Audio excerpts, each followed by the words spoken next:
मुफ्ती सुल्तान के बयानात के लिए मुफ्ती सुल्तान ऑफिशियल को सब्सक्राइब करें।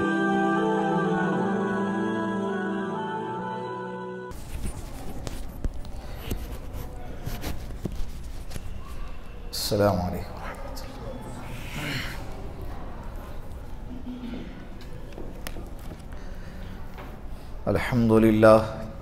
अल्हम्दुलिल्लाह नहमदुहु व नस्तईनुहु व नस्तगफिरुहु व नु'मिनु बिही व नतवक्कलु अलैहि व नऊज़ु बिल्लाहि मिन शुरूरि अनफुसिना व मिन सय्यिआति अअमालिना।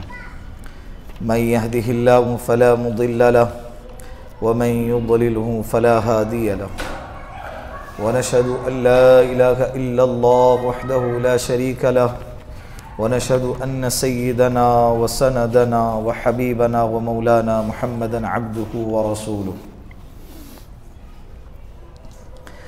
अम्मा बअद फ़क़द क़ाल अल्लाहु तबारक व तआला फ़िल क़ुरआनिल मजीद वल फ़ुरक़ानिल हमीद।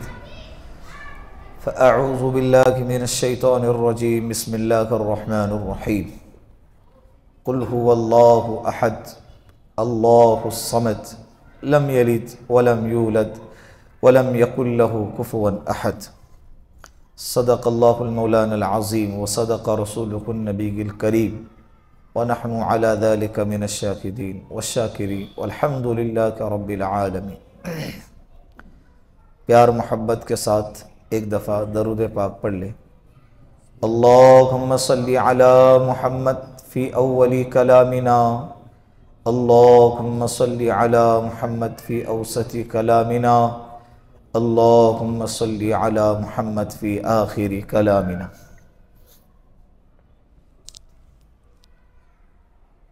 सूरतुल फातिहा की तफसीर मजलिस इब्तिदाइया में आप हज़रात के खिदमत में तफसील से आई थी।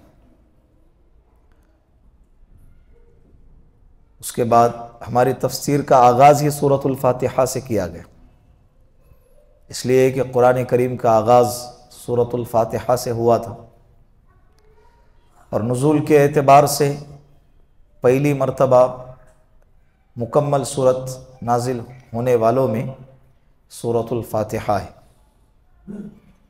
वरना एक आयत चंद आयतें नाजिल होती, अल्लाह के रसूल फरमाते कि इसको फुला सूरत में मिला लो, लेकिन इकट्ठा एक सूरत नाजिल हो गई सूरतुल फातिहा। उसके बाद आप हज़रात की खिदमत में सूरह फलक और सूरह नास की तफसीर आई। फिर उसके बाद रमज़ान आया, रमज़ानुल मुबारक के बाद तफसीर का आगाज़ किया गया सूरह मुल्क से।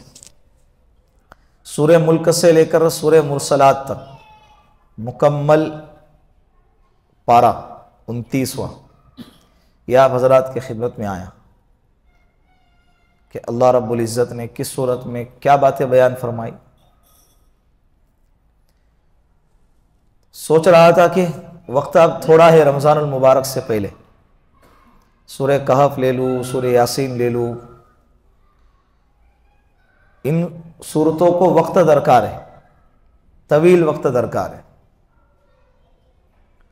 सूरत अधूरी रह जाएंगी और रमज़ान आ जाएंगे, फिर बात मुकम्मल किए बग़ैर हमें तफसीर को 20 सफ़र में छोड़ना पड़ेगा। फिर ख्याल आया कि क्यों ना पीछे से जो शुरू किया गया है सूरह फलक सूरह नास, उसी से चलते रहे, जितना हो जाए उतने हो जाए। और उसमें एक नफ़ा ये भी है क्योंकि हमारे इलाके का उमूमी मजमा अपनी नमाज़ों में यही सूरतें पढ़ता है आखिर की। और क्यों पढ़ता है? क्योंकि उतनी चाहती, क्योंकि उतनी सी याद है, उससे आगे कभी बढ़े नहीं और उससे आगे कभी बढ़ने की कोशिश की नहीं। ये हमारे लिए बहुत बड़ा अलमिया है अफसोस का। 4 सूरतें याद है, उसी पर मुतमईन है और ज़िंदगी भर 70 साल की उम्र हो गई हजरत की, 60 साल की उम्र हो गई, लेकिन फिर भी सब याद है। पूरे बस्ती के गांव का नाम, गांव के एक एक साथी का नाम याद है, लेकिन 4 सूरतों से हजरत आगे बढ़े नहीं, और वो 4 सूरतें भी अगर सुनी जाए तो वो भी ढंग की नहीं है, उसके पढ़ने का सही तरीका मालूम नहीं है। हिंदी में याद कर लिए और वही जबान पे चढ़ गया तो जिंदगी भर उसी के सहारे है। इसीलिए हमारी नमाज 2 मिनट में खत्म हो जाती, क्योंकि इससे ज्यादा पढ़ ही नहीं सकते ना, इससे आगे बढ़ नहीं सकते। फिर नमाज की लज्जत कैसे महसूस होंगी, नमाज की हलावत कैसे महसूस होंगी, नमाज में दिल कैसे लगेगा। दिल लगने के लिए थोड़ा टाइम लगता ना। किसी जगह पर जब बच्चों को मदरसे में डाला जाता है तो उसको यूं समझाया जाता है कि बेटा चंद दिन सब्र कर ले, वो रोता है नहीं, दिल नहीं लग रहा, 1 महीना रह ले, दिल नहीं लगा तो आ जाना, या लेने के लिए आ जाऊंगा। वो 1 महीना होते होते उसका क्या हो जाता है, दिल लग जाता है। तो दिल लगने के लिए थोड़ा तो टाइम नमाज में रुके ना। 2 मिनट में सलाम फेर दिए, खत्म हो गए, तो दिल कहां से लगेगा, दिल बोलो कहां से। और एक बात याद रखें, हिंदी में हो या अंग्रेजी में, अरबी के अलावा कुरान करीम को पढ़ना जायज नहीं है। कुरान करीम को देखकर हिंदी में पढ़ना जायज नहीं, हराम है। क्या है, हराम है। उसकी वजह यह है कि अल्फाज और मानी बदल जाते हैं, क्योंकि बहुत सारे अल्फाज ऐसे हैं जो हिंदी और अंग्रेजी में नहीं आ सकते, और अरबी के अंदर सेम लफ्ज जो हिंदी और अंग्रेजी में इस्तेमाल होता है, वहां पर अरबी के अंदर 2 लफ्ज अलग अलग है। आइन का तलफ्फुज अ है तो हमजा का तलफ्फुज अ है, लेकिन दोनों को हिंदी के अंदर अ ही इस्तेमाल करेंगे। अब एक हर्फ की जगह दूसरे हर्फ में बदल देना यह गुनाह है, इसको लहने जली कहते हैं। कुरान की गलतियों में जो है ना 2 गलतियां होती है, एक लहने खफी और एक लहने जली। छोटी गलती जिससे नमाज फासिद नहीं होती है, गुन्ना में, मद में, और जो रहता है खींचने वगैरह के अंदर, इदगाम वगैरह में, इसमें गलतियां हो गई, लहने खफी है, इससे नमाज में कुछ फर्क नहीं पड़ेगा, इसके हुस्न में फर्क पड़ेगा, खूबसूरती में फर्क पड़ेगा। लेकिन लहने जली बड़ी गलतियां, एक हर्फ के बजाय दूसरा हर्फ बदल देना कि जिससे माना ही बदल जाए, यह लहने जली कहलाता है, जिससे नमाज क्या हो जाती है, बोलो, फासिद हो जाती है। इसीलिए हिंदी में कुरान पढ़ना, तो बोले नहीं आता तो क्या करे, सीखे ना भाई। नहीं आता तो, हमारी मादरी जबान अंग्रेजी नहीं थी, सीख ली है ना, मेहनत की है उस पर, तो देहात का भी होगा तो मादरी जबान ठीक से बोल नहीं पाएगा, लेकिन जब बात अंग्रेजी में करेगा तो फरफर बात करेगा, अंग्रेजदा को भी फेल करेगा, अंग्रेजदा भी हैरान हो जाएंगे। और इतनी अंग्रेजी पर मेहनत किया कि अंग्रेजदा खुद इससे सीख रहे। ऑनलाइन क्लास लगा के 2 स्टूडेंट हजरत के कहा के अमेरिका के, उसके पास सीख रहे, 2 स्टूडेंट लंदन के, ऐसे। तो इतनी मेहनत की कि इतने आगे बढ़ गए कि अंग्रेजों को अंग्रेजी पढ़ा रहे, और अरबी पर इतनी तनज़ुली, इतनी गफलत के देख के पढ़ने नहीं आ रही, और मुतमईन नहीं। अफसोस इस बात का नहीं कि नहीं आ रही है, अफसोस इस बात का है कि जिंदगी का एक लंबा अरसा गुजर गया लेकिन पढ़ने की कोशिश ही नहीं की। मुतमईन है, बेफिक्र एकदम, ठीक है भाई, 4 काफी है, 4 क्या है, काफी है। कुरान करीम की जो फजीलत है ना याद करने की, ये सबके लिए है, सिर्फ बच्चों के लिए नहीं। अगर आप पढ़ना शुरू करोगे, अल्लाह आपके लिए भी आसानी पैदा करेगा। नहीं तो आखिरी दर्जे में 29-30 पारे, 2 आखिरी के 2 पारे तो याद होने चाहिए, ताकि नमाज के अंदर उसको पढ़ सके और लंबे देर तक नमाज के अंदर मशगूल रह सके और नमाज का मजा ले सके। कितने देर तक, लंबे देर तक। ये नमाज, ये अल्लाह के साथ जो है ना मुलाकात का एक जरिया है, और जितनी लंबी मुलाकात होंगी उतना बड़ा शर्फ, उतना बड़ा इनाम, उतनी बड़ी फजीलत है ना। 2 मिनट की मुलाकात में क्या मजा आएगा बोलो। ये अल्लाह से कलाम करना है और 2 मिनट में कलाम खत्म हो गया। फिर कलाम जब 2 मिनट में खत्म हो रहा तो ये कलाम मुलाकात तक कैसे लेकर जाएगा। इसके लिए आज के मजलिस में तय करें कि इंशाअल्लाह हम अरबी में कुरान करीम को देखकर सबसे पहले पढ़ना सीखेंगे, और जिसको पढ़ना आता है वो आज ही से यह तय करे कि इंशाअल्लाह रोजाना मैं पीछे से कुरान करीम का कुछ हिस्सा याद करने की कोशिश करूंगा। एक आयत क्यों नहीं होती आखिरी दर्जे में, एक लकीर, एक लाइन क्यों नहीं होती आखिरी दर्जे में, वो तो जरूर याद करूंगा। ये एक दो करते करते कतरा कतरा दरिया शवत, दरिया दरिया समंदर शवत। कतरे कतरे से क्या बनता है? दरिया बनता है, और दरिया दरिया से दरिया जब जमा हो जाते तो समंदर बन जाता है। तो एक एक आयतें, दो दो आयतें जब मिलती जाएंगी और जिंदगी का ये मामूल बनाते जाएंगे, अगर अल्लाह ने आपके मुकद्दर में रखा तो इंशाअल्लाह मौत से पहले आप हाफिज कुरान बन जाएंगे।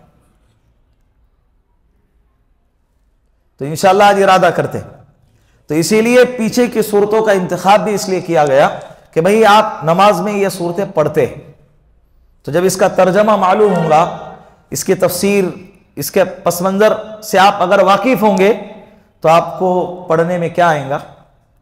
थोड़ा मज़ा आएगा, पढ़ने में थोड़ा मज़ा आएगा। हज़रत हकीमुल उम्मत मौलाना अशरफ अली थानवी नव्वरल्लाहु मरकतहू वो फरमाया करते थे, नमाज में दिल लगाने का तरीका क्या है कि जब नमाज में आप कुरान पढ़ोगे ना तो कुरान के अल्फाज पे, हरूफ पे तवज्जो दो, उसके अल्फाज पर। अगर मानी याद है उसके मानी पर क्या करो? तवज्जो दो। इसीलिए आप हमारे अकाबिरीन के वाक़यात जब उठाओगे तो किसी का क्या मामूल रहा है, किसी का क्या मामूल रहा है। वमताजुल कुरान करीम की तिलावत कर रहे, बीच में सूरत आई, बीच में आयत आई, वमताजुल यौमा अय्युहल मुजरिमून। इस आयत को पढ़ते गए, पूरी रात इसी आयत को पढ़ते रहे और रोते रहे, चीखते रहे, और इसी आयत को दोहराते दोहराते दोहराते पूरी रात गुजार दी। कि मालूम था ना इसका क्या मतलब है, मालूम था इसका क्या मतलब है। मालूम नहीं तो हम इससे फायदा नहीं उठा रहे। इतनी बड़ी नियामत, इतनी बड़ी दौलत, इतनी कीमती चीज अल्लाह ने हमको दी है, लेकिन हमको इसकी हकीकत नहीं मालूम होने की वजह से हम इसके फवाइद से, हम इसके नफे से महरूम हैं। मैंने इसके पहले एक किस्सा नहीं सुनाया था एक बुढ़िया का। अच्छी खासी बुढ़िया है, मस्जिद के सामने भीख मांग रही है। मालूम है आप, किस्सा याद होगा किसी के जहन में। भीख मांग रही है, एक नौजवान आया, वो कहने लगा कि अम्मा तुम्हारा कोई बेटा नहीं है? कहा कि है ना, मेरा एक बेटा है, बाहर के मुल्क में रहता है। कहा बाहर के मुल्क में आपका बेटा रहता है, फिर आप भीख क्यों मांग रहे? वो कहने लगी कि बेटा क्या करे, जिंदगी गुजारने के लिए कुछ तो लगता है ना। कहा कि फिर आपका बेटा आपको नहीं भेजता? बेटा वो हर महीने सिर्फ एक चिट्ठी भेजता है, मुझे पढ़ना आता नहीं है, मैं चिट्ठी घर में एक जगह पे रख देती हूं, मैं चिट्ठी से तो पेट भर नहीं सकती। वो चिट्ठी में क्या है उसको मालूम नहीं। तो वो नौजवान कहने लगा कि अम्मा मुझे अपने घर ले जाओ और मुझे बताओ वो चिट्ठी क्या है। वो घर पे गया तो उस अम्मा ने जब बताए तो उस चिट्ठी नहीं थी, वो क्या था? चेक था। हर महीने उसका बेटा उसको चेक भेजता था 50-50 हजार रुपए का। ये करोड़ों की मालिक बनी हुई थी, लेकिन इसको मालूम नहीं था क्या कर रही है। बोलो, भीख मांग रही। हम भी अरबों के मालिक है, अनगिनत नियामतों के मालिक है, लेकिन हम आज क्या कर रहे हैं? बोलो, भीख मांग रहे। शर्म नहीं है इसमें, हम भीख मांग रहे। बातिल ताकतों से, यहूदियों से, मगरिबी कल्चर से हम क्या कर रहे? भीख मांग रहे और भिखारी की जिंदगी गुजार रहे। यही हमारा फंडा है, यही हमारी हकीकत है जिंदगी की। कितनी बड़ी नियामत अल्लाह ने हमको अता फरमाई, कितनी बड़ी दौलत अल्लाह ने अता की, लेकिन हम इससे महरूम हैं। हम इससे क्या है?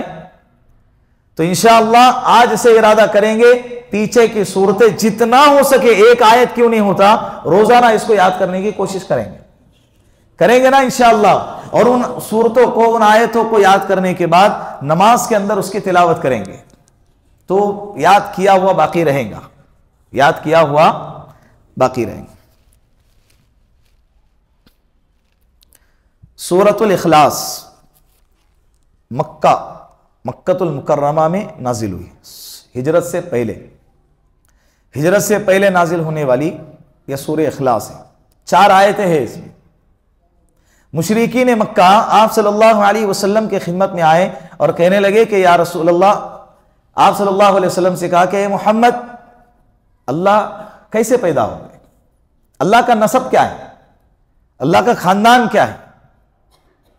कुछ लोगों ने कहा, काफिला आता था ना, एक जमात बन के आती थी। कुछ लोग कहते थे कि अल्लाह का खानदान क्या है। कुछ लोगों ने कहा कि अल्लाह को किस चीज से पैदा किया गया, सोने से, चांदी से, किससे पैदा किया गया, और अल्लाह अकेले है कि अल्लाह का कोई पार्टनर भी है। ये जब सवालात अल्लाह के रसूल की खिदमत में आए तो आप सल्लल्लाहु अलैहि वसल्लम पर यह सूरह इखलास नाजिल हुई और इसमें यह बताया गया कि अल्लाह तो एक है। ये नबी जी आप कह दीजिए कि अल्लाह एक है, इसका कोई पार्टनर नहीं है, इसका कोई शरीक नहीं है, न ये किसी से पैदा हुए और न इससे कोई पैदा किए गए, और अल्लाह दूसरों के मोहताज भी नहीं, सारी मखलूक अल्लाह के मोहताज है। समद के दो तर्जमे किए, एक तो कि अल्लाह बेनियाज है, दूसरा तर्जमा यह किया गया कि अल्लाह सारी मखलूक अल्लाह की मोहताज है, अल्लाह किसी के मोहताज नहीं, अल्लाह किसी के मोहताज नहीं। ये सूरह इखलास उस वक्त में आप सल्लल्लाहु अलैहि वसल्लम पर नाज़िल हुई। सूरह इखलास की बड़ी फजीलतें आई हैं, बहुत ज्यादा फजीलत। हजरत अबू हुरैरा रज़ी अल्लाहु अन्हु फरमाते हैं कि एक दफा अल्लाह के रसूल सल्लल्लाहु अलैहि वसल्लम ने सहाबा को बुलाया, कहा कि सबको जमा करो, सब जमा हो जाओ। जितने जमा हो सकते थे उतने जमा हो गए और यह कहा कि सबको जमा करो, मैं आज तुम्हें कुरान का 1/3 हिस्सा सुनाता हूं। कुरान का यानी कुरान के 3 हिस्से करो, एक हिस्सा मैं आज तुमको सुनाता हूं। सब लोग जमा हो गए, जितने जमा हो सकते थे। अल्लाह के रसूल सल्लल्लाहु अलैहि वसल्लम ने सूरह इखलास सुना दी और फरमाया कि जो शख्स सूरह इखलास को पढ़ेगा उसको 1/3 कुरान के पढ़ने का सवाब मिलेगा। कितना? जो 3 दफा पढ़ेगा उसको 1 कुरान के मुकम्मल पढ़ने का सवाब अल्लाह अता फरमाएंगे। कितनी बड़ी नियामत। सूरह इखलास 1 मिनट 2 मिनट लगेंगे पढ़ने के लिए और ये पढ़ने के बाद अल्लाह उसको पूरा मुकम्मल कुरान पढ़ने का अल्लाह सवाब अता फरमाए। कितनी जबरदस्त बात है। तो इसको अपने मामूलात में लाना चाहिए। और हजरत अनस की रिवायत है, एक साहबी आए, आकर अर्ज किया, या रसूल अल्लाह, हमारे बस्ती के अंदर जो है ना एक इमाम साहब है, मस्जिद में जो आपने तय किए है, वो हर नमाज में सूरह इखलास पढ़ते हैं, हर नमाज में सूरह इखलास ही पढ़ते हैं। आप सल्लल्लाहु अलैहि वसल्लम ने उनको बुलवाया, कहा कि क्या बात है, आप हर नमाज में सूरह इखलास पढ़ते? कहा कि या रसूलल्लाह, मुझे इस सूरत से बहुत मोहब्बत है, मुझे इस सूरत से बहुत मोहब्बत है। अल्लाह के रसूल ने फरमाया, तेरी इस सूरत के साथ मोहब्बत कल क़यामत के दिन तुझे जन्नत में दाखिल करेंगी। तुझे कहां दाखिल करेंगी? जन्नत में दाखिल करेंगी। तो हमें गोया के बज़ाहिर यह हुक्म दिया गया कि हमें भी इस सूरत से क्या करना चाहिए? मोहब्बत करनी चाहिए।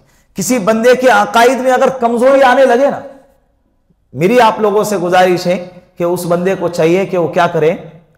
सूरह इखलास की तिलावत करे।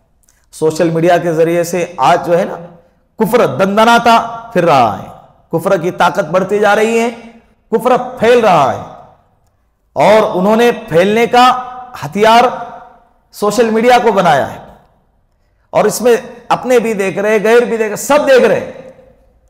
इससे क्या हो रहा है? कमजोर ईमान वालों के दिलों में ईमान के मुतालिक शुकूक और शुबात पैदा हो रहे। एक तो इल्म की कमी है, इल्म से कोरे है, कुरान से भी कोरे हैं कि कुरान के बारे में अगर कोई बंदा उससे सवाल करें तो ईमान वाला क्या जवाब देंगे? बताओ। ना सूरतों के नाम मालूम हैं, ना सूरतें कितनी है वो मालूम है, ना कौन सी सूरत कब उतरी वो मालूम है, किसका क्या तर्जमा है, कुरान का उसलूब, कुरान का तरीका क्या है, कुरान का मंशा क्या है, कुरान की जो हकीकत है वो बयान हम नहीं कर सकते। आम जो मुसलमान है वो इससे खाली। तो फिर इसका क्या असर होता है मालूम है कि जब बातिल ताकतें पुरजोर अंदाज में झूठ कितने भी चीख कर बोले वो झूठ झूठी होता है। झूठ कितने ही खूबसूरत पैकिंग में अगर पार्सल करे वो क्या होता है? बोलो, झूठ झूठी होता है।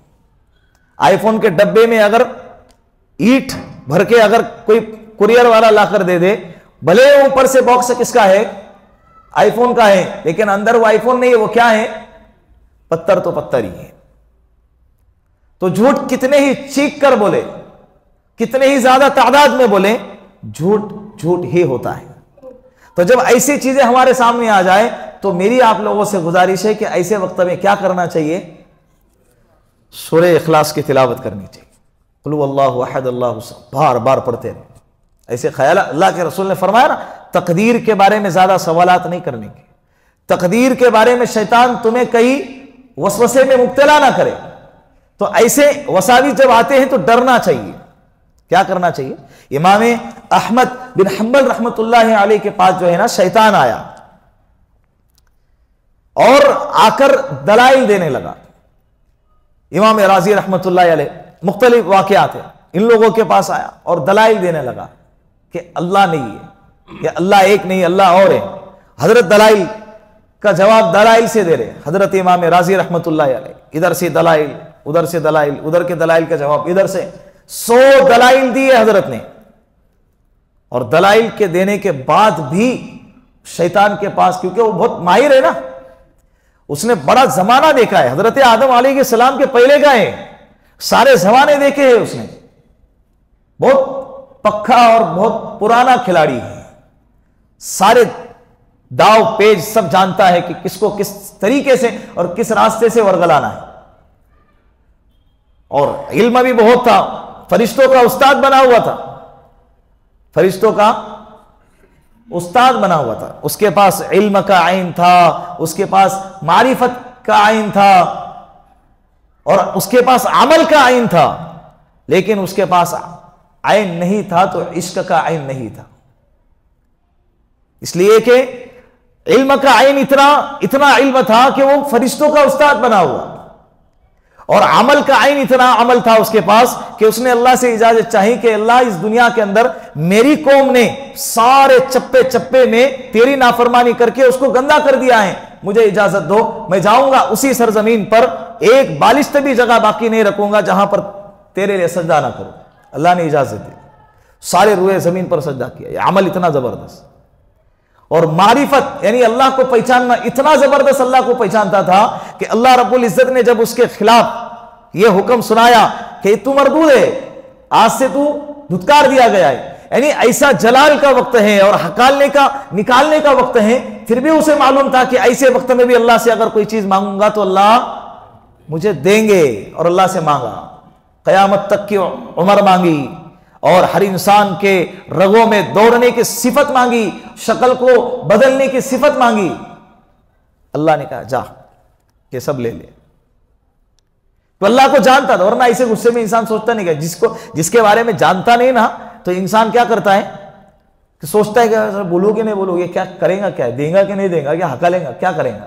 और जिसके बारे में हमको कंफर्म मालूम होता है, हम इंसान किसी भी हालत में होके इस हालत में ये क्या करेगा, हम उस वक्त में उसके जैसा अमल करते हैं। तो मारिफत का आइन इतना ज्यादा था कि अल्लाह को ऐसे वक्त में भी जानता था कि अल्लाह मुझे देंगे, उसने मांगा। लेकिन नहीं था तो कौन सा आइन नहीं था? इश्क का। इश्क में जो है ना चूं चिरा नहीं होता है। सजदा कर हजरत आदम अलैहिस्सलाम को फरिश्तों को हुक्म दिया गया, फरिश्तों ने बगैर चूं चिरा के अल्लाह के हुक्म पर सर झुका दिया। ये हजरत पूछ रहे कि मैं आग से बनाया और ये मिट्टी से मिट्टी नीचे जाती और आग ऊपर जाती, किसको दलाइल दे रहा?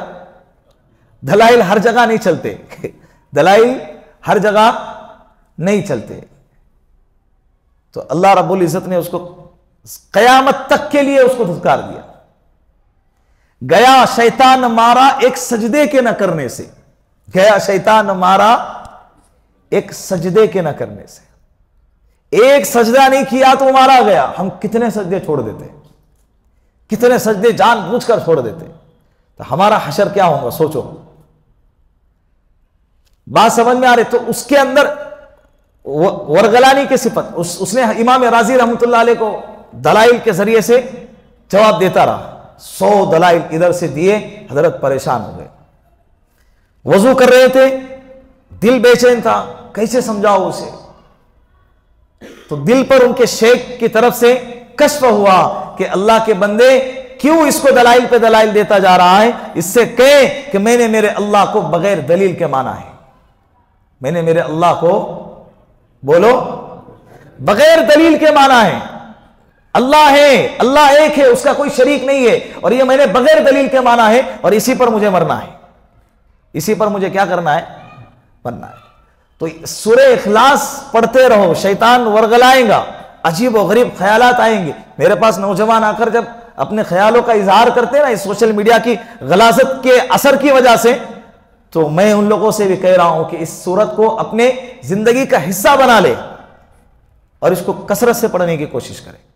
इंशाअल्लाह आपका ईमान और अकीदा मजबूत रहेगा। करेंगे ना इंशाअल्लाह। आप सल्लल्लाहु अलैहि वसल्लम ने सुबह और शाम ये सूरत और साथ में मुअव्वज़तैन सूरह फलक और सूरह नास, ये 2 सूरतें और सूरह इखलास, ये 3 सूरतों को पढ़ने की तरगीब दी है। और ये फरमाया कि जो शख्स अपने जिंदगी का रात में सोने से पहले और सुबह में इसको अपने जिंदगी का हिस्सा बना ले, अपने मामूलात का हिस्सा बना ले, हर बला से यह बंदा महफूज रहेगा। हर बला से। सुबह जॉब पे निकल रहे, 3 सूरतें पढ़ो, बदन पे दम करो और निकल जाओ। रात में सो रहे, अम्मी आयशा फरमाती हैं कि अल्लाह के रसूल सल्लल्लाहु अलैहि वसल्लम रात में इन 3 सूरतों को पढ़े बगैर कभी भी सोते नहीं थे। ये 3 सूरतों को पढ़ते थे, अपने हाथों पे दम करते थे, और जहां तक अल्लाह के रसूल का हाथ जाता वहां तक अपने हाथों को फेरते थे। कितना जबरदस्त अमल। कितने मिनट लगते होंगे बोलो 3 सूरतों के लिए? 3 मिनट ले लो। हमारे पास नहीं है 3 मिनट। इतने में तो थके हुए हैं कि पहाड़ तोड़कर आए और डायरेक्ट बिस्तर पे आके मजदूर की तरह लेटते ही नींद लग गई। इतने तो थके हुए नहीं रहते। जब तक 1 घंटा मोबाइल न चला ले हजरत को नींद आती नहीं। तो मोबाइल को थोड़ी देर के लिए साइड में रखे, अपने मामूलात को पढ़े। तस्बीहात फातिमी, तस्बीह फातिमा, तस्बीह फातिमा रात में सोने से पहले जो तस्बीह पढ़ी जाती है उसको क्या कहते हैं? कौन कौन सी है वो बोलो? सुबहानल्लाहि अल्हम्दुलिल्लाहि अल्लाह, सुबहानल्लाह अल्हम्दुलिल्लाह अल्लाहु अकबर। कब पढ़ना है? सोने से पहले। इसको कहते हैं तस्बीह फातिमा। हर नमाज के बाद जो तस्बीह पढ़ी जाती है यही है तस्बीह, लेकिन उसका नाम तस्बीह फातिमा नहीं, उसका नाम क्या है? फुकराए तस्बीह फुकराए मुहाजिरीन। क्या नाम है उसका? तस्बीह फुकराए मुहाजिरीन है। यही 33 मरतबा सुभान अल्लाह, 33 मरतबा अल्हम्दुलिल्लाह और 34 मरतबा अल्लाह अकबर। तस्बीह सेम, नाम वही, पढ़ने के अल्फाज वही, लेकिन नाम अलग अलग। दोनों के वाक़ियात अलग है। हजरत फातिमा गई थी अल्लाह के रसूल सल्लल्लाहु अलैहि वसल्लम की खिदमत में रजी अल्लाह अन्हा, गुलाम मांगने के लिए। दिन भर थक जाती हूं, मुश्किल जैसे खींच खींच कर हाथों में घट्टे पड़ गए, तकलीफ है। अल्लाह के रसूल ने फरमाया रात को सोते वक्त यह तस्बीह पढ़ लिया कर, दिन भर के थकावट को दूर कर दी। आप आजमा कर देख लो, जब आप थके हुए हो ना, ये तस्बीह पढ़कर सोया करो। सुबह में ऐसे फ्रेश लगोगे, सारी थकावट अल्लाह आपकी दूर करेगा। तस्बीह है, इसका नाम क्या है? तो ऐसे ही सहाबा गए, वो भी गरीब फकीर मिस्कीन जो सहाबी थे, अल्लाह के रसूल सल्लल्लाहु अलैहि वसल्लम की खिदमत में गए और कहा अर्ज के या रसूल अल्लाह, मालदार लोग सदका देते, खैरात देते, ज़कात देते और बड़े बड़े सवाबात कमाते हैं, हमारे पास तो माल नहीं, हम क्या करें? अल्लाह के रसूल ने फरमाया हर नमाज के बाद ये तस्बीह पढ़ लिया करो। दुनिया और उसके माफिया जो उसके अंदर है, ये सबसे बेहतर है। साहबी लग गए काम पे। अब ये तस्बीह का राज फुट गया। ये क्या हो गया? राज आउट हो गया। जो दूसरे सहाबी थे मालदार, उनको भी पता चल गया, वो सहाबी भी क्या हो गए? पढ़ने लग गए। फिर ये गरीब सहाबी अल्लाह के रसूल की खिदमत में आए कि या रसूल अल्लाह, अब वो भी पढ़ रहे अब वो भी क्या कर रहे? वो भी पढ़ रहे हैं। अल्लाह के रसूल ने फरमाया कि अल्लाह के खजाने तो बहुत वसी है, और जो अल्लाह के खजाने से लेना जानता है उसको कौन रोक सकता है? इस तस्बीह का नाम क्या है? तस्बीह फुकराए मुहाजिरीन। तस्बीह गरीब सहाबी आए थे ना अल्लाह के रसूल से मांगने के, तो ये रात में सोने से पहले तस्बीह फातिमी, और इसी तरह ये कुल वल्लाहु अहद, कुल अऊज़ु बिरब्बिल फलक, कुल अऊज़ु बिरब्बिन नास, ये मामूलात पढ़ के सोया करो। ये हमारे लिए सुरक्षा कवच है। जादू टोना सहर आसेब जिन्नात सारे शर की चीजों से अल्लाह तुम्हारी हमारी क्या करेगा? हिफाजत करेगा। रात के शर से, रात में चोरी अगर हो रही है, सूरह फलक सूरह नास के अंदर उससे भी पनाह मांगी गई है। रात के गुनाहों से, फलक सूरह नास के तफसीर में आ चुका है कि रात के शर में बहुत सारी किस्में दाखिल है, उसमें गुनाह भी है। अक्सर और बेशतर गुनाह का जो वक्त होता है वो टाइम कौन सा होता है? रात का वक्त होता है, जब सारे सोए हुए होते हैं। उस वक्त के अंदर इंसान ज्यादातर गुनाह करता है। पार्टियां ज्यादातर कौन से टाइम में मनाई जाती है? बोलो, रात के वक्त मनाई जाती है। और बहुत सारे लोगों के जो त्योहार हैं वो ज्यादातर उसके औकात कौन से टाइमिंग के? रात के टाइमिंग के। तो रात के शर से उस वक्त में पनाह मांगी जा रही। अल्लाह ये मामूलात के पढ़ने से इसका फायदा क्या होगा कि अल्लाह हमारी गुनाहों से भी हिफाजत फरमाएंगे। अल्लाह हमारी क्या करेंगे? गुनाहों से भी हिफाजत। इसी तरह कोई रात के वक्त में धागे पर गांठ मार रहा है और उसके ऊपर करनी कर रहा है, कुरान करीम में उसका जिक्र है, वमिन शर्रि नफ्फासाति फिल उक़द। अगर कोई गिरोह में फूंक मार रहा है, उसके शर से भी अल्लाह मैं पनाह मांगता हूं। मैं उससे क्या मांगता हूं? तो करनी करने वाले करनी कर रहे, काला जादू, पीला जादू और नीला जादू, जिसको जो जादू करना है वो करने दो। हमारे पास इतना बेहतरीन हथियार है, दुनिया की कोई ताकत हमें नुकसान नहीं पहुंचा सकती, लेकिन हमको इस्तेमाल करना नहीं है। ताला है लेकिन घर को लगाना नहीं है, बाद में रोते बैठना है कि मेरे घर में चोरी हो गई, मेरे घर में बोलो चोरी हो गई। तो चोरी किसकी गलती से हो गई? हमारी अपनी गलती से हो गई, हमारे अपनी गफलत से हो गई। तो इंशाअल्लाह आज के बाद रात में सोने से पहले ये 3 सूरतों का मामूल और तस्बीह फातिमा का मामूल बनाएंगे, करेंगे ना इंशाअल्लाह। और बैठे, अपने बच्चा है तो छोटा बच्चे को साथ में लेकर बैठे, बीवी को बोले ये पढ़े, पूरा घर सुरक्षित रहे भाई, पूरा घर अल्लाह की हिफ्ज़ो अमान में रहे।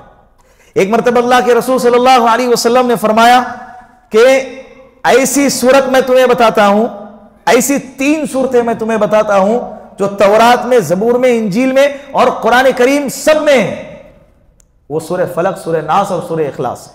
और रात में इसको पढ़े बगैर कभी ना सोना, रात में इसको पढ़े बगैर बोलो कभी ना सोना। फिर अल्लाह के रसूल ने ये 3 सूरतों को बतलाया।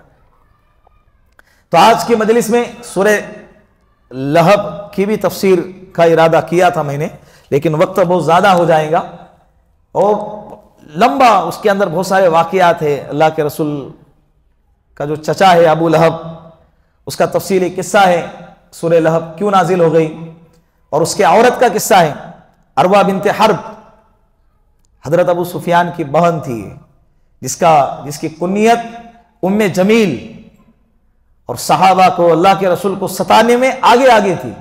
इसका क्या हशर हुआ, क्या नशर हुआ, क्या अल्लाह ने इसको आजाद दिया। अबू लहब का हशर क्या हुआ, अबू लहब के बेटों का हशर क्या हुआ, इसके बहुत 4, 5, 6, 7 वाक़ियात है इसके अंदर। इंशाअल्लाह अगर जिंदगी बाकी रही तो उसको आइंदा मजलिस में आपकी खिदमत में बयान किया जाएगा। बिस्मिल्लाहिर्रहमानिर्रहीम। कुल हुवल्लाहु अहद। ए नबी जी आप कह दीजिए कि अल्लाह एक है, अल्लाह एक है। लोगों को ताज्जुब होता है कि अकेले अल्लाह, खुदा एक कैसे हो सकता है, भगवान एक कैसे हो सकता है? भाई भगवान है तभी तो एक है तभी तो भगवान है, वरना 2 हो जाए तो क्या हो जाए? कायनात का निजाम धर्म भरम हो जाए। कायनात का निजाम क्या हो जाए? धर्म भरम हो जाए। एक खुदा बोलेगा कि बारिश बरसाना है और दूसरा क्या बोलेगा? नहीं बरसाना है। अब बादल खुद कंफ्यूज होगा कि भाई बरसू कि नहीं बरसू बादल क्या होगा? कंफ्यूज होगा, बरसू या नहीं बरसू। अब अनाज बोए हैं जमीन पे, एक खुदा कह रहा है कि इसकी फसल को उगाना है, दूसरा कह रहा है कि इसकी फसल को नहीं उगाना है। वो अनाज तक के अंदर से बोल रहा है कि बाहर निकलू कि नहीं निकलू।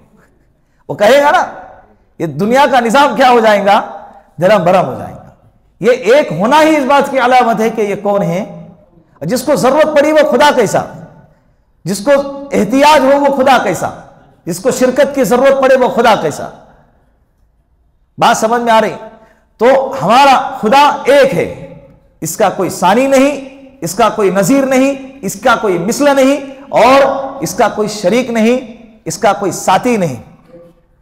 जिसको खुदा अपनी खुदाई को साबित करने के लिए और अपनी कायनात को चलाने के लिए किसी पार्टनर की जरूरत पड़े, वो खुदा नहीं हो सकता, वो खुदा नहीं हो सकता। कुल हुवल्लाहु अहद, ए नबी जी आप कह दीजिए कि अल्लाह एक है। अल्लाहु समद, अल्लाह किसी के मोहताज नहीं, सारी मखलूक अल्लाह की मोहताज है। समद के क्या माना? ये हम पढ़े जमाने से यही जबान पे रखते आए हैं कि अल्लाह बेनियाज है, यही तर्जमा है। लेकिन इसका और दूसरा तर्जमा करो जो आपको भी मजा आ जाए। बोलो अल्लाहु समद, अल्लाह किसी के मोहताज नहीं, सारी मखलूक अल्लाह के मोहताज है। सारी मखलूक अल्लाह के, फैसले सुनाने में भी अल्लाह किसी के मोहताज नहीं, बारिश के बरसाने में अल्लाह किसी के मोहताज नहीं, अनाज के उगाने में अल्लाह किसी के मोहताज नहीं, किसी को मारने में अल्लाह किसी के मोहताज। इजराइल जो मलकुल मौत है, अल्लाह उसके भी मोहताज नहीं कि उससे पूछें कि भाई इसको मारना है कि नहीं मारना है।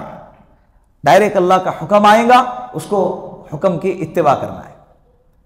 और एक वक्त ऐसा आएगा कि इंसान तो इंसान, जिन्नात और फरिश्ते भी खत्म हो जाएंगे, तो आखिर में बचेंगे हजरत जिब्राइल अलैहिस्सलाम और हजरत मिकाईल अलैहिस्सलाम और हजरत इसराफील अलैहिस्सलाम और हजरत इजराइल, 4 फरिश्ते बचेंगे। सूर फूकने वाले फरिश्ते का नंबर आएगा हजरत इसराफील अलैहिस्सलाम, निकालो उनकी भी जान। तो उनका नंबर जब खत्म हो गया तब बचे कितने? 3, उसमें से रूह निकालने वाले तो 1, बचे 2। तो 2 का जब नंबर आएगा तो वो अल्लाह के अर्श के पास जाएंगे और अल्लाह से कहेंगे अल्लाह सारी इंसानियत खत्म, जिन्नात खत्म, फरिश्ते खत्म, जिब्राइल और मिकाईल को तो बख्श दीजिए। इन दोनों को जरा मुस्तस्ना रखिए ना, अलग, इनका कुछ तो एजाज होना चाहिए। अल्लाह इनके इस दरखास्त पर कहेंगे उसकुत लक़द कतबतुल मौत अला मन तहत अर्शी, खामोश हो जाओ, मेरे अर्श के नीचे अगर मैं किसी को बचाता तो मेरे हबीब मोहम्मद अरबी सल्लल्लाहु अलैहि वसल्लम को बचाता। उसको जब मौत का प्याला पिला दिया तो जिब्राइल और मिकाईल तो उसके अदना गुलाम हैं। मूतू, मेरे अम्र से मर जाओ, खत्म। अब कौन बचा? अल्लाह उनसे पूछेंगे मम बका, कौन बाकी है? अब उनको तो मालूम है ना, क्योंकि उन्होंने सबकी जान ली है, तो उनको तो मालूम है कि अब कौन बचा। थर्रा जाएंगे, घबरा जाएंगे, कांपेंगे अल्लाह के सामने। अल्लाह से कहेंगे ए अल्लाह, ऊपर तेरी जात बाकी, नीचे तेरी ये मखलूक मलकुल मौत बाकी। अल्लाह कहेंगे मुत, मेरे अम्र से मर जा, अम्र का सेगा है, मेरे हुक्म से मर जा। ऐसी चीख मारेंगे, अगर उस वक्त इंसान, जिन्नात और फरिश्ते अगर जिंदा होते तो उनकी चीख से सबके कलीजे फट जाते हैं, लेकिन कोई जिंदा नहीं होगा, फिर ये भी खत्म। अब कौन बाकी? सिर्फ अल्लाह।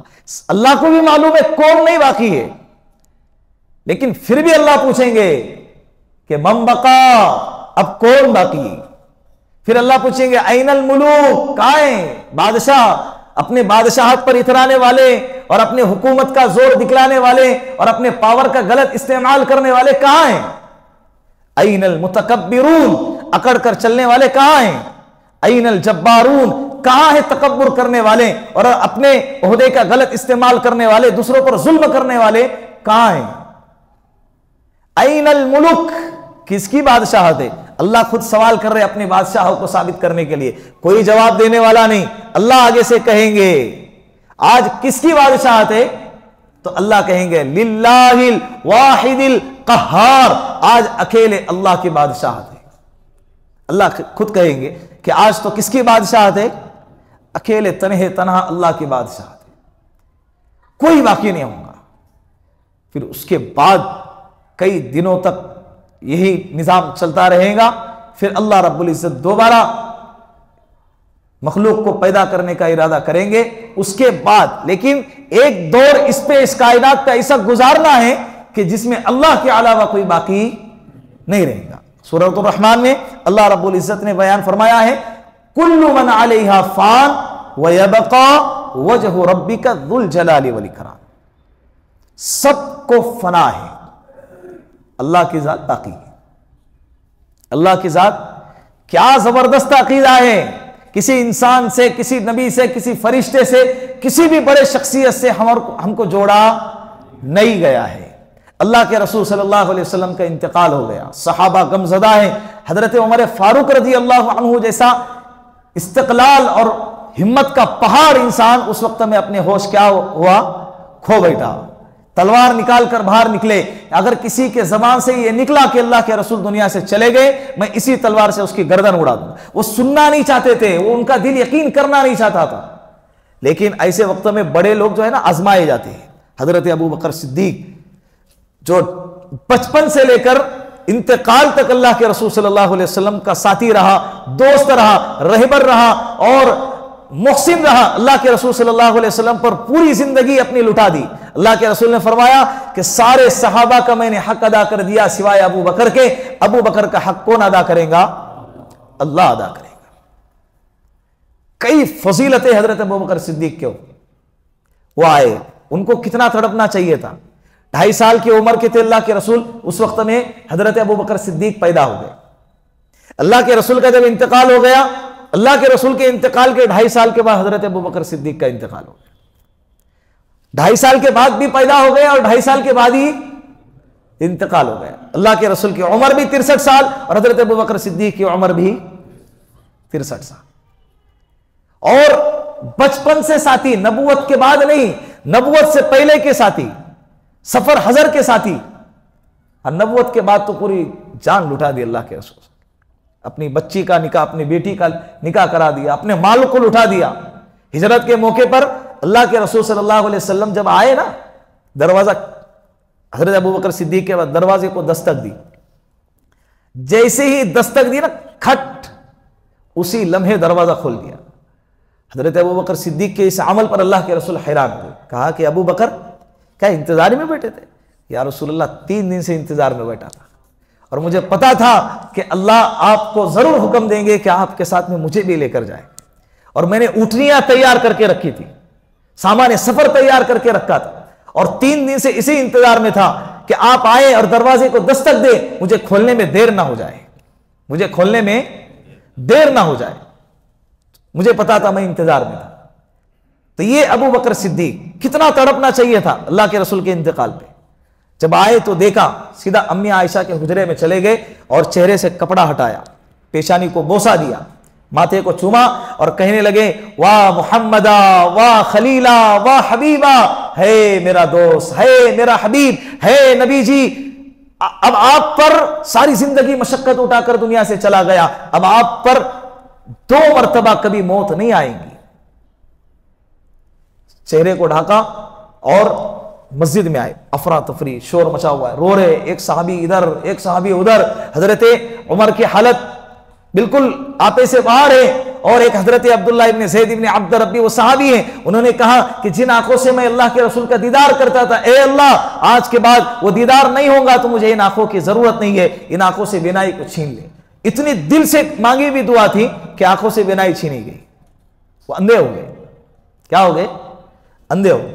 हजरत उस्मान गनी, हजरत अली सख्ता तारी हो गया था, कुछ समझ में नहीं आ रहा था, बिल्कुल मदहोश हुए, कुछ सुनाई नहीं दे रहा है, कुछ समझ में नहीं आ रहा, ऐसी कैफियत थी। हजरत बिलाल की कैफियत तो बिल्कुल अलग, मदीने के गली में बच्चे की तरह घुटने को उठा के गर्दन घुटने में डालकर बिलक बिलक के रो रहे। जोहर की नमाज का टाइम आया, अल्लाह के हजरत अबू बकर सिद्दीक ने फरमाया, ऐना बिलाल, बिलाल कहाँ है, बुला लो उसे, अजान देनी है। तलाश कर रहे तो मिले नहीं। हजरत अनस रजी अल्लाह अन्हु आए, कहा अबू बकर सिद्दीक से, मैं जानता हूं वो कहाँ है, मदीने की गलियों में मैंने उसको बिलकते हुए देखा है। हजरत अबू बकर सिद्दीक खुद गए और जब देखा तो खुद भी लपेट कर अपने से सीने से लगाकर रोने लगे और कहने लगे कि बिलाल, गम तो मुझे भी है, लेकिन क्या अल्लाह के रसूल इस बात पर राजी होंगे कि उनके गम में हम जोहर की नमाज को छोड़ दें? चलो अजान देने के लिए हजरत अबू बकर के कहने पर हजरत बिलाल हबशी अजान देने के लिए आए रजी अल्लाह। अजान देने के लिए जब खड़े हो गए, अल्लाहु अकबर कहा, अशहदु अन्ना मुहम्मद रसूलुल्लाह पर जब पहुंचे बेहोश हो गए। होश में लाया गया, फिर अजान देना शुरू किए, अशहदु अन्ना मुहम्मद रसूलुल्लाह पर पहुंचे, फिर बेहोश हो गए, फिर होश में लाया गया, 3 दफा बेहोश हो गए। जैसे तैसे करके अजान को मुकम्मल किया और कसम खाई कि आज के बाद कभी अजान नहीं दूंगा। लोगों ने कहा कि क्यों बेहोश हो रहे थे? उन्होंने कहा कि मैं जब भी अजान देता क्योंकि ये मुअज्जिन रसूल थे, अल्लाह के रसूल के मुअज्जिन थे, जहां भी जाते अल्लाह के रसूल हजरत बिलाल को साथ में लेकर जाते। जब भी नमाज का वक्त होता तो अजान कौन देते? तो कहते कि मैं जब भी अजान देता अशहदु अन्ना मुहम्मदुर रसूलुल्लाह पर पहुंचता तो अल्लाह के रसूल के चेहरे अनवर को देखता। और आज क्या देखता? मैं जब भी अशहदु अन्ना मुहम्मदुर रसूलुल्लाह पर पहुंचता तो मुझे क्या नजर आता? अल्लाह के रसूल का जनाजा नजर आता। मैं कैसे बर्दाश्त कर सकता था? वो बिलाल जिसको लोगों ने गुलाम समझ के ठुकरा दिया था, उस बिलाल को अल्लाह के रसूल ने खाने काबा के ऊपर चढ़ाकर अजान देने का हुक्म दिया, जिसके मकाम को इतना ऊंचा उड़ा दिया, वो आज मुझे बेसहारा छोड़कर चले गए। ये अफरा तफरी का माहौल बना हुआ है। हजरत अबू बकर सिद्दीक आए, हजरत उमर को समझाया, समझने की कैफियत नहीं थी, मेंबर पर खड़े हो गए, यही जुमला इस्तेमाल किया, ए लोगो मन कान यअबुदु मुहम्मदन फइन्न मुहम्मदन कद मात, जो मोहम्मद की पूजा करता था सुन लेना मोहम्मद दुनिया से चले गए। क्या जबरदस्त तौहीद का सबक पढ़ाया, क्या जबरदस्त तौहीद का सबक पढ़ाया। पुतला बनाएंगे, हार डालेंगे, पूजा करेंगे, ये अल्हम्दुलिल्लाह ये इस्लाम में है ही नहीं। मुसलमानों की नजर में इस कायनात में अल्लाह के बाद अगर सबसे बड़ी हस्ती और सबसे बड़ा अगर मकाम व मर्तबा किसी का है तो वो कौन है? हमारे नबी मोहम्मद अरबी सल्लल्लाहु अलैहि वसल्लम। फिदा का अबी व उम्मी, हम अपने माँ बाप को गाली देते हुए बर्दाश्त कर सकते हैं, लेकिन हमारे नबी पर अगर कोई एक खिलाफ अदब भी अगर कोई जुमला कसेगा वो हमको बर्दाश्त नहीं। लेकिन उनके इंतकाल पर भी सहाबाए कराम ने न कोई पुतला और न कोई मूर्ति बनाई कि जिसकी पूजा की जाए। हजरत अबू बकर सिद्दीक ने पहले ही लम्हे में, पहले ही वार में ये जहन को साफ किया, मन कान यअबुदु मुहम्मदन फइन्न मुहम्मदन कद मात, जो मोहम्मद की पूजा करता था वो दुनिया से चले गए। जहन साफ कर। मन कान यअबुदुल्लाह फइन्नल्लाह हय्युन ला यमूत, जो अल्लाह की पूजा करता था वो अल्लाह आज भी जिंदा है और हमेशा जिंदा रहेंगे, हमेशा जिंदा रहेंगे। पूजा किसकी करनी है? ऐसी जात की पूजा की जाएगी ना सूरज की कि भाई सुबह को रोशनी दे और रात होते हुए डूब जाए। कहा गया मालूम नहीं, रात में जरूरत पड़ी मुझे खुदा की तो क्या तलाश करूं, वहां जाओ जहां डूबा है वो।